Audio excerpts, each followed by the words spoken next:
Good morning everyone. It's Wednesday today and happy lang si Ate Red dahil magandang araw at medyo okay na rin ang aking nararamdaman, no? So, and I love my necklace, no? It's so cute. And nagustuhan ko lang talaga ang kanta ni Dong Makagago, Mark Jason, Warkana Kolahewa, no? So, yung kanta niyang, Norman, Norman, patay gutom. Norman, Norman, patay gutom. Norman, Norman, patay gutom. Patay gutom si Norman. Norman, Norman, hampas lupa. Norman, Norman, hampas lupa. Norman, Norman, hampas lupa.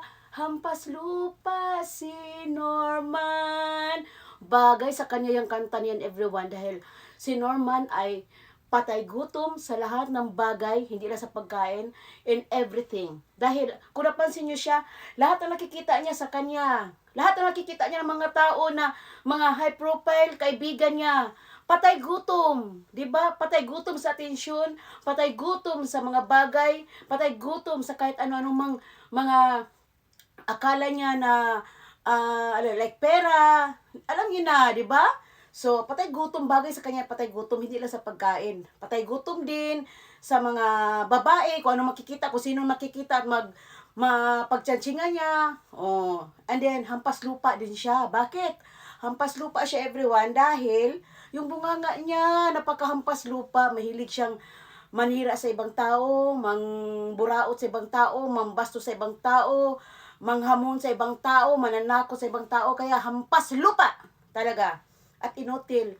Norman, Norman, inutil. Norman, napaka-inutil. Norman, Norman, napaka-inutil. Inutil si Norman. Bakit inutil si Norman? Kasi, lagi siyang bumabangga sa matigas na pader. Mirisi. At talaga excited talaga ako dahil pinatulan siya ni Manny. At hindi lang si Makagago ang kalaban niya ngayon, si Manny. At sana susunod na si Lisa Marcos, bagliak na rin sa utang na 40 million. At sa yung iba-iba pa at yung mga mamis babalik sa Pilipinas. Hi! Ang saya-saya, no? Wala na talaga, no? Hoyo ka na talaga. Puhula ko lang kay Norman this year talaga. Mahuhuyo talaga yan. So, magbe-breakfast muna si Ate Red and happy at good mood lang talaga si Red kasi medyo okay na yung feelings ko at kagabi gumagawa din ako ng order. Maraming salamat sa mga nag-order. So, yung kanta na yan na patay gutom at hampas lupa, bagay kay Norman yan. Kaya, talagang yan ang bagay kay Norman. Okay, mag-breakfast na si Ate Red, everyone, no? Lumamig na ang kape ni Ate Red.